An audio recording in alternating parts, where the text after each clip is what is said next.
BJP BSF DG level meeting in Delhi in February. Border killings to top agenda, says Home Advisor. Press Secretary warns against Awami League's programs. BNP leaders demand election delay transparency. Unprecedented rail strike ends nationwide. Bus movement halted on 15 Barishal routes over worker security.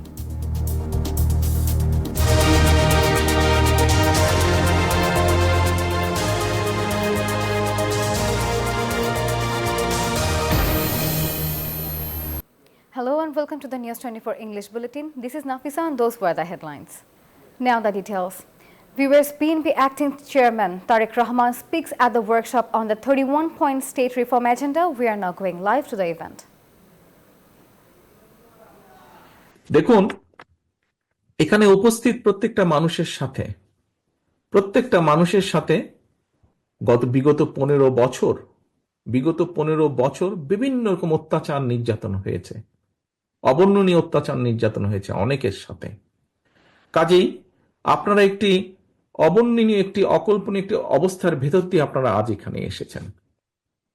আপনারা প্রত্যেকে বিএনপির পোড় খাওয়া নেতা এবং কর্মী। শুধু যে এই ঘরে যারা আছেন তা না, আপনারা অনেকে আজকে এখানে আসতে পারেননি, বিশাল অংশটাই আসতে পারেনি এখানে স্ব জেলার আপনাদের, কিন্তু তারাও পোড় খাওয়া নেতা কর্মী। আপনারা কেন এই অত্যাচার নির্যাতন সহ্য করেছেন, কেন এই যে পুড়েছেন আপনারা, অত্যাচার নির্যাতন, জেল, জরিমানা, গায়েবী মামলা, মিথ্যে মামলা, এই যে এটার ভিতরে আপনারা পুড়েছেন, কেন করেছেন আপনারা করেছেন এ কারণেই, যেটি আমি বিশ্বাস করি সেটি হচ্ছে একটি আদর্শকে ধারণ করেন বলি। কি সেই বিশ্বাস? সেই বিশ্বাসটি হচ্ছে দেশের মানুষের গণতান্ত্রিক অধিকার, সর্বোপরি দেশের মানুষের অধিকারকে প্রতিষ্ঠিত করার জন্য, এটিতে আপনারা বিশ্বাস করেন।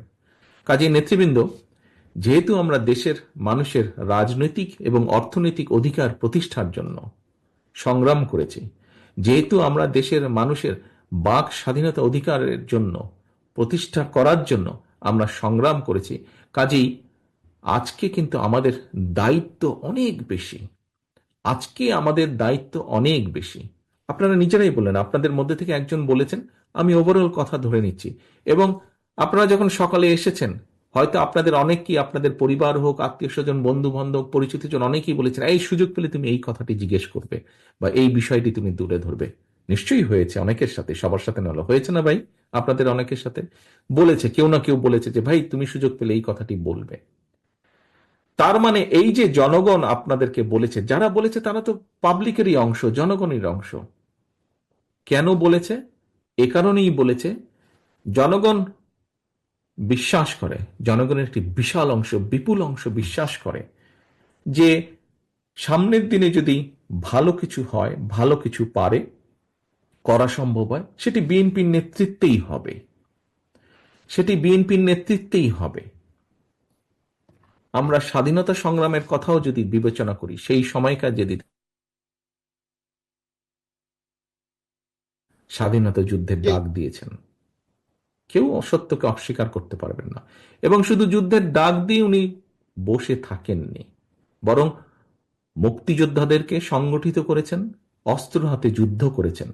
পরবর্তীতে যখন দেশের মানুষ তাকে দায়িত্ব দিয়েছে দেশ গঠনের, কোদাল হাতে উনি শ্রমিকের পাশে, কৃষকের পাশে থেকে কাজ করেছেন, খাল খনন করেছেন, দেশের খাদ্য উৎপাদন বৃদ্ধি করেছেন। প্রিয় সহকর্মীবৃন্দ, অপরপক্ষে আমরা কি দেখেছি? আমরা দেখেছি কোন রাজনৈতিক দলের কে আমরা দেখেছি ৭১ সাল যদি আমরা বিবেচনা করি, আমরা দেখেছি তারা কিভাবে এদেশের মানুষকে যুদ্ধের মুখে ঠেলে দিয়ে, যুদ্ধকে সঠিকভাবে সংগঠিত না করে বর্ডার ক্রস করে অন্য জায়গায় চলে গিয়েছে। A Director General level meeting between BJP and BSF will be held in Delhi from February 17th to 20. Key issues include border killings, illegal fencing, and revoking past unequal agreements. Home Advisor Lieutenant General retired Jahangir Alam Chaudhary stressed India must respect its commitments. The meeting will also discuss water sharing and false media reports. BGP Chief Major General Ashrafuzzaman Siddique reaffirmed a zero-tolerance stance on national interests.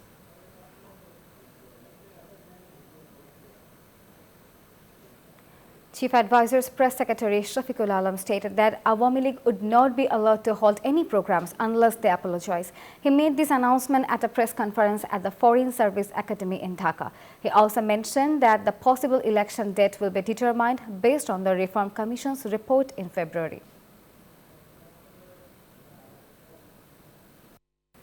Bangladesh witnessed an unprecedented nationwide train shutdown, causing hardship for thousands. Angry passengers vandalized stations and attacked a station master. Train services resumed after a late-night agreement following a 30-hour strike by railway staff. The first trains departed from Rajshahi and Chattogram in the morning.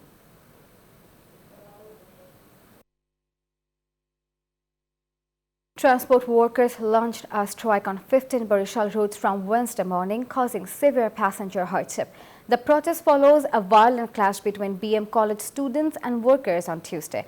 Vehicles were vandalized, prompting workers to call the strike. Meanwhile, in Bhola, a separate clash between transport worker groups left 40 injured, leading to an indefinite bus strike on all routes. A court has granted remand for over a dozen former ministers, advisors and mayors of the fallen government.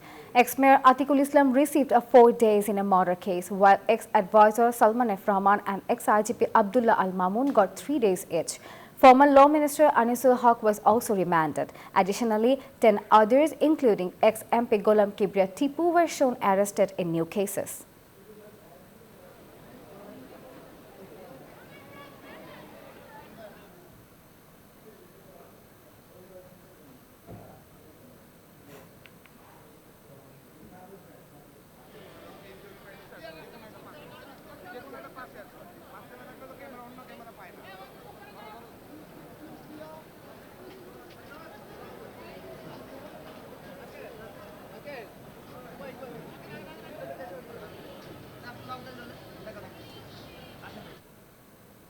BNP Standing Committee member Salahuddin Ahmed said any election delay must be communicated to the public. Speaking at a discussion at the National Press Club, he stated that the people will decide if Awami League can hold the next election.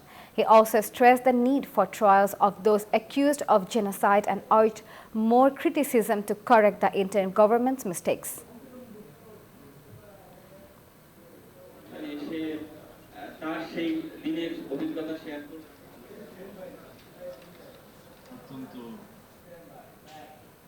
And that's all from the newsroom today. Thank you for watching News 24. Please stay with us.